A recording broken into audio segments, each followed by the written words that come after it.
বৈষম্য বিরোধী ছাত্র আন্দোলনের বিভিন্ন হত্যা মামলায় এবং হত্যা প্রচেষ্টা মামলায় আজকে ফ্যাসিস্ট হাসিনার অন্যতম সহযোগীর মধ্যে সাবেক বাণিজ্য উপদেষ্টা সালমান এফ রহমান, অবৈধ মন্ত্রী আনিসুল হক এবং পুলিশের সাবেক আইজিপি চৌধুরী আব্দুল্লাহ আল মামুন এবং সাবেক অবৈধ ঢাকা উত্তরের মেয়র আতিকুল ইসলাম এবং একজন ছাত্রলীগের সভাপতি একটা ইউনিয়ন পরিষদের নিয়াজ মোর্শেদ, এই 5 জনকে, তার মধ্যে 3টি মামলায় রিমান্ড প্রার্থনা ছিল। একটি মামলা সেটা হলো যাত্রাবাড়ি একটি মামলায়, সেখানে একটি হত্যা মামলা। এই মামলায় চৌধুরী আব্দুল্লাহ আল মামুনকে 3 দিনের রিমান্ড মঞ্জুর করা হয় এবং যাত্রাবাড়ি আরেকটি বাটা থানা একটি মামলায় সালমান এফ রহমান তার বিরুদ্ধে 3 দিনের রিমান্ড মঞ্জুর করা হয় এবং সাবেক অবৈধ মন্ত্রী আনিসুল হকের বিরুদ্ধে বাটা থানার একটি হত্যা মামলায় 2 দিনের রিমান্ড মঞ্জুর করা হয়। তাদের পক্ষে তাদের আইনজীবীরা ছিল এবং প্রসিকিউশনের বক্তব্য শুনে এবং আসামি পক্ষের আইনজীবীদের বক্তব্য শুনে বিজ্ঞ আদালত এই 3 জনের বিরুদ্ধে রিমান্ড মঞ্জুর করে তাদেরকে তদন্তকারী কর্মকর্তার কাছে জিজ্ঞাসাবাদ করার জন্য হেফাজতে প্রদান করেন। সব মশার বিরুদ্ধে সুরক্ষা দিতে এলো বসুন্ধরা এক্সট্রিম অ্যারোসল, মশার বিরুদ্ধে এক্সট্রিম সুরক্ষা। আর বাকি যাদেরকে রিমান্ড দেওয়া হয় নাই, সন্দেহ করা হয়েছে বা গ্রেপ্তার দেখানো হয়েছে, তাদেরকে জেল হাজতে প্রেরণ করেন। জানেন যে বৈষম্য বিরোধী ছাত্র আন্দোলনের সময় প্রায় 2000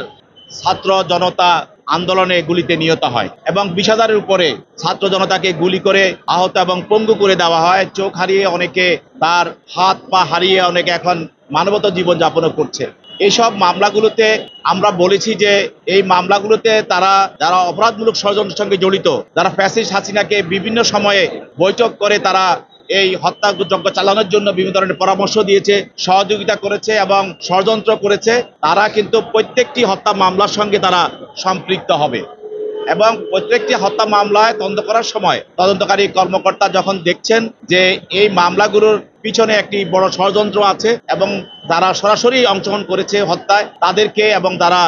ষড়যন্ত্রের সঙ্গে ছিল তাদের সবাইকেই এই মামলা জিজ্ঞাসাবাদ করার প্রয়োজন বিধায় তাদেরকে রিমান্ডে নেওয়া হচ্ছে। এছাড়াও আপনারা জানেন যে ষড়যন্ত্রকারীদের মধ্যে অনেকে পলাতক আছে, তাদেরকে এখনো গ্রেপ্তার করা সম্ভব হয় নাই। অতএব তাদের বিষয়েও জিজ্ঞাসাবাদ করা, যেহেতু তাদেরই সহযোগী ছিল, তাদের সঙ্গে তারা বিভিন্ন সময় বৈঠক করেছে, তাদের বিভিন্ন ধরনের ভিডিও ফুটেজ আছে, তাদের বিভিন্ন ধরনের ফটো আছে এবং তাদের সঙ্গে বিভিন্ন ধরনের মেসেজ আছে এবং কনভারসেশন আছে, তথ্য আছে, এগুলি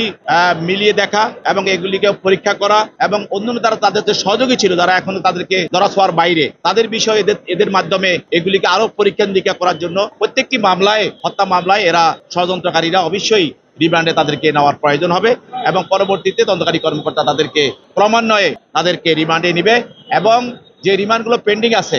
সেগুলি অবশ্যই ওয়ান আফটার আনাদার সেগুলি তাদেরকে জিজ্ঞাসাবাদ করা হবে।